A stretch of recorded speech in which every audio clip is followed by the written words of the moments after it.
Assalamualaikum friends and family, welcome to my channel, welcome to my home basically life with jazz. আশা করছি সবাই ভালো আছো, ভালো আছেন। আমার চ্যানেলে যারা নতুন তাদের সবাইকে ওয়েলকাম, আর আমার যারা পুরাতন বন্ধু তাদেরকে ওয়েলকাম ব্যাক। আজকে ডিনার থেকে আমি আমার ব্লগটা শুরু করছি। এখন বাজে হচ্ছে রাত 8:30। ইয়েস, আমি মাত্র গোসল করে আসলাম, এই জন্য আমার ভেজা চুল, চেহারার অবস্থাও খারাপ কারণ ভীষণ টায়ার্ড। আর ইয়ার থেকে life little bit has been crazy, মানে লাস ভেগাস থেকে আসার পর থেকে দিনগুলো আমার একটু ক্রেজি যাচ্ছে। So anyways, maybe lots of exciting things are coming along. Maybe অনেক exciting things কিছু একটা হবে। যখন হবে তখন তো অফকোর্স জানতে পারবা, এখনো কিছু বলতে পারছি না। তো এখন আমি ফার্স্ট তোমাদের দেখিয়ে দিই যে আজকে ডিনারে কি বানাচ্ছি। ডিনারে হচ্ছে আজকে একটু স্পেশাল। ফাহিম হচ্ছে বাবুকে ব্যাগ দিচ্ছে, আর আমি মাত্র শাওয়ার করে আসলাম। তো আজকে ডিনারে যেটা হবে সেটা তোমাদেরকে দেখাবো। সো আমার সাথে থাকার জন্য, আমার এই ব্লগটা পুরো দেখার জন্য তোমাদেরকে আমন্ত্রণ রইল। আজকের ব্লগটা শুরু করার কারণ একটাই, যে আমি তোমাদের সাথে কানেক্টেড থাকতে চাই। আর আজকের ব্লগটা is about what is going on with my life, what is going on nowadays. পুরো ডিসক্লোজার না করতে পারলেও কিছুটা তো তোমাদের জানাবোই। So stay with me. এখন আমি যেটা করব, এক্সকিউজ করো, আমার কিচেনের অবস্থাও খারাপ, সব কিছুর অবস্থাই খারাপ, আমি অতটা ক্লিন আউটও করতে পারিনি। তো আজকে ডিনারে যেটা হবে সেটার জন্য আমি এখানে কিছুটা প্রেপ করে রেখেছি, আর কিছু এখনো প্রেপ করা বাকি আছে, আর কিছু রান্না করতে করতে প্রেপ করব। অ্যাসপারাগাস নিয়ে নিয়েছি, লাস্টের যে শক্ত পার্টগুলো সেগুলো কেটে নিয়েছি, আর নিয়েছি এখানে স্পিনাচ, প্রায় 1 কাপের বেশি ভরে ভরে স্পিনাচ নিয়েছি, এটা বাবুর জন্য। আর জুকিনি স্লাইস করে নিয়েছি, এভাবে পাতলা পাতলা করে স্লাইস করে নিয়েছি। আর লাগবে হচ্ছে গার্লিক, রামেন নুডলস, এবার রামেন মালা হাট চিকেন ফ্লেভার রামেন। এইটা আমি অর্ডার করেছিলাম আমার অ্যামাজন শপিং ব্লগের যে ভিডিও আছে সেখানে দেখতে পাবা যে আমি এইটা তখন অর্ডার করেছিলাম, আজ পর্যন্ত খাইনি। সো ভাবলাম যে আজকে ট্রাই করা হয়ে যায়। তো এই রামেনটা আজকে রান্না করব, এটা আমাদের জন্য বিকজ ইটস স্পাইসি, এটা আমি আর ফাহিম খাবো। আর এটা হচ্ছে আমি বাবুর জন্য করছি। আর আজকের স্পেশাল ডিনারে আছে স্টেক, এটা বিশাল বড় স্টেক। আমি প্রায় 1 মাস আগে এই স্টেকটা ম্যারিনেট করে রেখেছিলাম, এটা আমার ডিপ ফ্রিজ সেকশনেই ছিল। তো আমি প্রায় 2 ঘন্টা আগে জাস্ট বের করে নর্মালে রেখেছি, এই জন্য পুরো দেখতে পাচ্ছ সব কিছু গলেনি। বাট না গললেও আমি এইভাবেই ফ্রাই প্যানে দিয়ে দিব, দিয়ে ঢেকে দিব যাতে ভালোভাবে সিদ্ধ হয়ে যায়, কারণ স্টেকটা প্রিটি তেক, এটা প্রায় মনে হয় 2 ইঞ্চি মতো তেক। কিভাবে অ্যাসপারাগাস সটে করলে সব থেকে টেস্টি হয়, মানে একটা তো অ্যাসপারাগাস সটে অনেকভাবেই করা যায়, কিন্তু best way to do it আর খেতে সব থেকে বেশি মজা লাগে যেভাবে, সেটা তোমাদেরকে আজকে করে দেখাবো অ্যাসপারাগাস দিয়ে। আর রামেন কিভাবে করছি সেটাও দেখাবো। তো অলমোস্ট কিন্তু কড়াইটা গরম হয়ে গিয়েছে, আমি কড়াইয়ের মধ্যে তেল দিয়ে দিব। তার আগে আমি তোমাদেরকে দেখিয়ে দিই আজকে আমি লাঞ্চে রান্না করেছি। আলু দিয়ে জাস্ট একটু মাখা মাখা করে ড্রামস্টিক ভুনা করেছি, আমাদের জন্য বাবুর জন্য একসাথেই করেছি। সো আজকে রাতে এই ড্রামস্টিক আর খাওয়া হবে না, ফাহিম কাছ থেকে এসে বললো যে আজকে ও স্টেক ডিনার করতে চাই। So let's just do that. আর যেহেতু ম্যারিনেট করা ছিল এজন্য আমিও আর বেশি কিছু বললাম না যে রান্না করা হয়েছে। সো ওই রান্নাটা কালকে খাওয়া যাবে, কালকে আমাদের উইকেন্ড। কড়াইয়ে এখন দিয়ে দিব হচ্ছে তেল, দিব না, প্রায় 1 চা চামচ মতো তেল দিয়েছি, কারণ স্টেকে দেখতে পাচ্ছ বেশ ভালো অ্যামাউন্টই ফ্যাট আছে। সো যেহেতু ফ্যাট বের হবে, এক্সেস তেল দেওয়ার কোনো মানেই হয় না। আর আমার কিচেনের চুলা কিন্তু একদম পরিষ্কার নেই, প্লিজ মাইন্ড করো না কেউ। আমি এত বেশি খেয়াটিক, এত বেশি বিজি রয়েছে এই কয়েকদিন, মানে আমি কিচেন পরিষ্কার করার টাইম পাইনি, জাস্ট কোনো রকম রান্না হচ্ছে, খাওয়া হচ্ছে। সো স্টেকটা দিয়ে দিচ্ছি।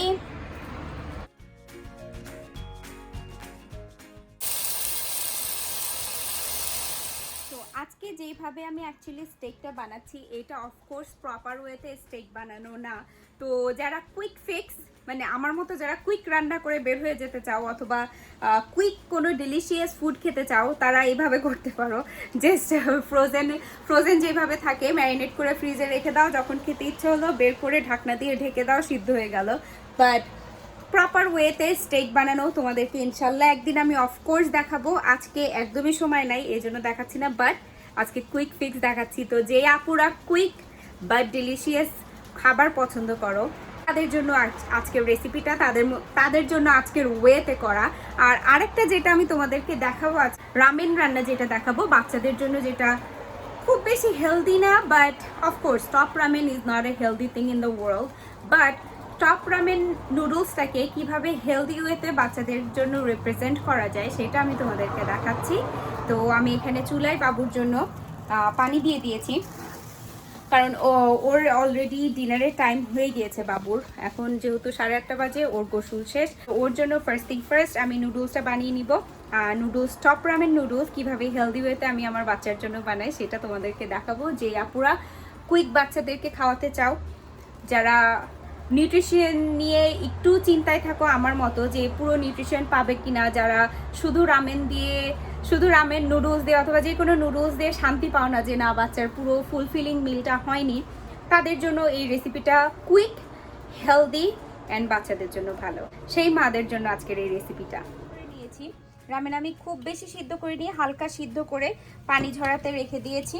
আর এখানে আমি রামেনের যে পানি ছিল তার সাথে আরেকটু স্যুপ বেস হিসেবে পানি ইউজ করেছি। তোমরা চিকেন ব্রথ ইউজ করতে পারো, বাট আমি জাস্ট নর্মাল পানিটা ইউজ করেছি। আর এর মধ্যে দিয়ে দিব হচ্ছে নুডলসের যে মশলা, সেই মশলাটা দিয়ে দিব। আর ভোগচর গোসল শেষ, গোসল শেষ। এখানে আমি স্যুপ বেসটা দিয়ে দিয়েছি, দেখতে পাচ্ছ। আর আমি বেশি স্যুপ রাখবো না, কারণ বেশি স্যুপ রাখলে তখন হয় কি, যে জেডেন স্যুপ খাওয়াতে বিজি থাকে বেশি, ও ভেজিটেবলস অথবা নুডলস খেতে ভুলে যায়। হেলদি বানানোর জন্য আমি ওর মধ্যে দিয়ে দিয়েছি 4-5টা মতো অ্যাসপারাগাস, জুকিনি দিয়ে দিচ্ছি কয়েকটা,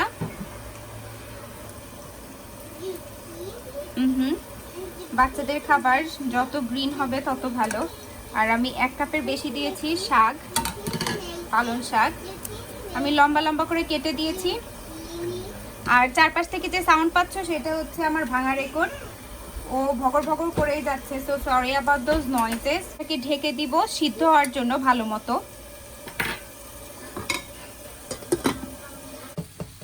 তো স্টেকটা দেখতেই পাচ্ছ নাইসলি একদম ক্যারামেলাইজ হয়ে গিয়েছে।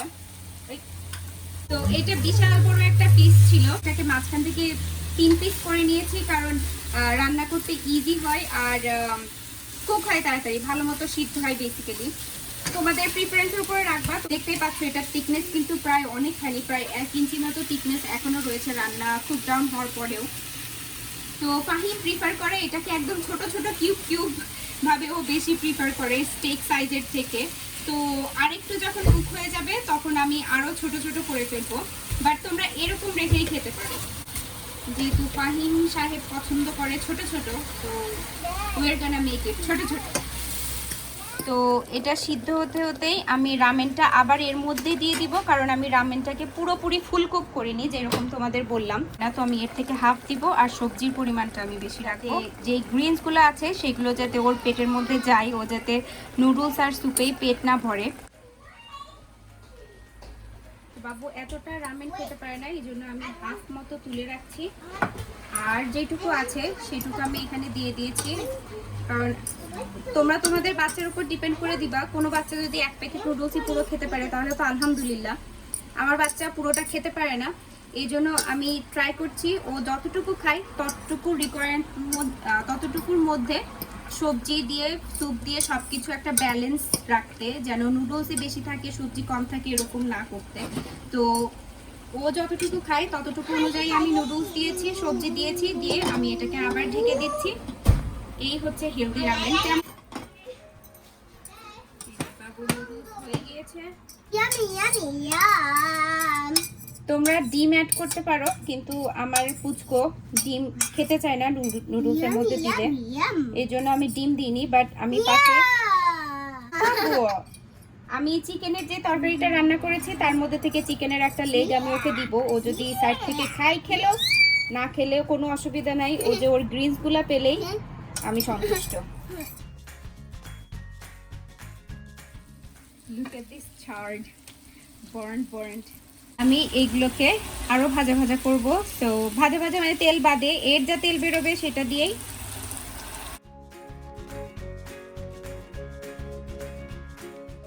এরকম ছোট ছোট করে নিচ্ছি, তোমরা এরকমই তুলে জাস্ট কেটে কেটে খেতে পারো, কারণ দেখতে পাচ্ছ অল দ্য ওয়ে ডান, এটা ফুলি কুকড। লুক এট দিস মাংস। খাওয়ার আগে আরেকটু ভেজে ভেজে নিব, মানে গরম গরম খাবো আর কি। আর এখানে হচ্ছে তেল গরম অ্যাসপারাগাসের জন্য। আর নুডলস এখানে মালা যে নুডলসটা চিকেন রামেন, আমি একটুখানি শুধু ঝোল টেস্ট করে দেখেছি, it's spicy, it's very spicy. তো নুডলসটা আমি এর ভেতরে দিয়ে দিয়েছি। এটা আরেকটু সিদ্ধ করব ঝোলের সাথে, মানে স্যুপের সাথে, বেসিক্যালি ঝোল না। আর এখন যেটা করব সেটা হচ্ছে অ্যাসপারাগাস। আর এইভাবে অ্যাসপারাগাস করে খেলে সব থেকে বেশি মজা লাগে সিদ্ধ করে খাওয়ার থেকে। তো এর মধ্যে আমি যেটা দিচ্ছি তেমন কিচ্ছুই না, শুধু গার্লিক অ্যাড করব। গার্লিক দিয়ে যদি অ্যাসপারাগাসটা ভাজা হয় খুবই খুবই টেস্টি হয়। আর এই রেসিপিটা হচ্ছে ফাহিমের, ও গার্লিক দিয়ে প্রথম, মানে গার্লিক দিয়ে অ্যাসপারাগাস পুড়িয়েছিল বেসিক্যালি, রান্না তো না, ওটা পুরানো হয়েছিল, বাট পুরানো গার্লিক আর অ্যাসপারাগাসটাও খেতে ভীষণ মজা লাগছিল। তো আমি এটাকে কম আঁচে ভালোভাবে সটে করে নিব। তো আমার তেল আর কড়াই দুটোই গরম ছিল, তো এটা সটে করতেও বেশি টাইম লাগছে না, দেখো। আর গার্লিক তাড়াতাড়ি সটে হয়ে যায়। তো এটা সটে হয়ে গিয়েছে আর এটা অ্যাসপারাগাসের সাথেই সটে হতে থাকবে। তো আমি অ্যাসপারাগাসটাও দিয়ে দিচ্ছি।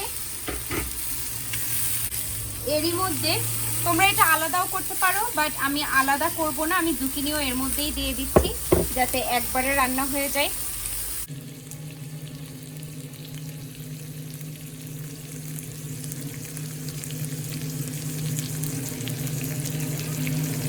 আমার রান্না শেষ।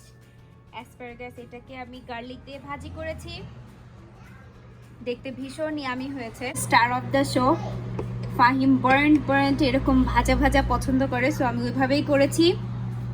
পাশে রেখেছি স্লাইস করা গার্লিক, তোমাদেরকে বলতে বলতে মুখে পানি চলে আসছে। আর চিকেন মালা রামেন ফ্লেভার যে নুডলসটা সেটা করেছি, এটা প্রিটি স্পাইসি। এটা তোমরা যদি পাও, কিনতে পারো বাংলাদেশে, অথবা এখানে যারা থাকো তারা কিনলে ট্রাই করে দেখবা। এটাও প্রিটি স্পাইসি, এটারও সুন্দর একটা শ্রিম্পের ফ্লেভার আছে।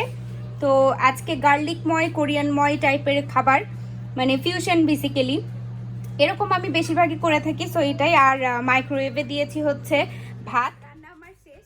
আর কিচেনের অবস্থা, মানে আগে তো বাজে ছিল, এখন আরোই বাজে।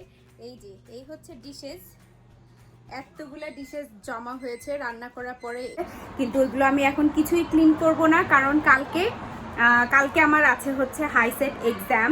আমি তারপরও আজকে চেয়েছিলাম না রান্না করতে, বাট ফাহিম বলল খেতে চেয়েছে, এই জন্যই রান্না করা। বাট আজকে অ্যাকচুয়ালি আমার রাতের বেলা এত রাত করে রান্না করার কোনো প্ল্যান ছিল না। এক্সেটের এক্সাম আছে হচ্ছে 12টার সময় বেলা। যতক্ষণ আমি এক্সাম দিব ততক্ষণ ফাহিম আর বাবু থাকবে হচ্ছে বাইরে। কিন্তু কোভিডের জন্য সব টেস্ট সেন্টারই এখন বন্ধ। আর দেখতে পাচ্ছ স্ট্রেস, চিন্তা, সব কিছুতে অলরেডি পিম্পল বের হয়ে গিয়েছে। আমি একটু স্ট্রেস করলেই আমার পিম্পল বেরিয়ে চলে আসে। সো ইয়া, সবাই দোয়া করো আমার এক্সামের জন্য, আমি যাতে পাস করতে পারি। আর যদিও ভীষণ নার্ভাস, কারণ home testing is gonna be little bit different, কারণ টেস্টিং সেন্টারে যে দেওয়া ওইটার মাইন্ডসেট থাকে ডিফারেন্ট। আর বাসায় টেস্ট দেওয়া কখনো দিইনি, বাসায় টেস্ট দিতে আমি জানি না কেমন লাগবে। So hopefully it will be all right, hopefully I won't be freaking out. করবো খাওয়া দাওয়ার, তোমাদেরকে কি দেখাবো, জাস্ট নর্মাল। আমি ভালোভাবে সার্ভিং করিনি, কারণ এখন সার্ভিং ভালোভাবে করে ছবি টবি তুলতে গেলে অনেক তামঝাম হয়ে যাবে। আর I just wanted to be with you guys and let you guys know what's going on with my life, what's going on nowadays. তো yeah, so I am guessing that's it for today. So ডিনারে যেটা দেখালাম ওইটা তোমরা সিউইডের সাথেও rap করে খেতে পারো, আর পাশে লেটুস রাখতে পারো খাওয়ার জন্য। তারপরে কোরিয়ান যেই রেড কারি পেস্ট তো না, কোরিয়ান একটা যেই পেস্ট আছে, ওইটার নাম হচ্ছে গোচুকারু, হয় গোচুকারু অথবা gochujang, I guess gochujang. Gochujang নামে যে পেস্টটা আছে ওইটা তোমরা দিয়ে ডিপ করে খেতে পারো। এটা অ্যাকচুয়ালি এরকমই খেতে মজা অ্যাজ এজ। সো এটা কমপ্লিটলি তোমাদের উপর ডিপেন্ড করে। যাই হোক, আজকের ভিডিও আমি আর লম্বা করবো না, আমি চেষ্টা করবো আজকের ভিডিও আজকেই পোস্ট করতে। আজকে আমাদের ফ্রাইডে, আর চেষ্টা করবো আজকেই পোস্ট করতে। তো ভিডিও লম্বা না করে আমার ভিডিও আজকে আমি এখানেই শেষ করছি। তোমাদের সবাইকে আমার অনেক ভালোবাসা থাকলো, আমার জন্য দোয়া করো। আর আমার চ্যানেলটাকে এখনও যারা সাবস্ক্রাইব করেনি, please like, comment, share and subscribe. Bell আইকনটা প্রেস করতে ভুলো না। বেল আইকন প্রেস করলে আমি যখনই কোনো নতুন ভিডিও দিব তোমাদের কাছে চলে যাবে। আর আজকের মতো এই পর্যন্তই। ইনশাল্লাহ নেক্সট ভিডিওতে, নেক্সট ব্লগে কোনো একটা এক্সাইটিং ব্লগ নিয়ে আবার তোমাদের সামনে চলে আসবো। দোয়ায় মনে রেখো, দোয়া করো, আর তোমাদের সবার জন্য দোয়া থাকলো। আল্লাহ হাফেজ, সবাই ভালো থেকো, সুস্থ থেকো, হ্যাপি থেকো, হাম্বল থেকো। আল্লাহ হাফেজ।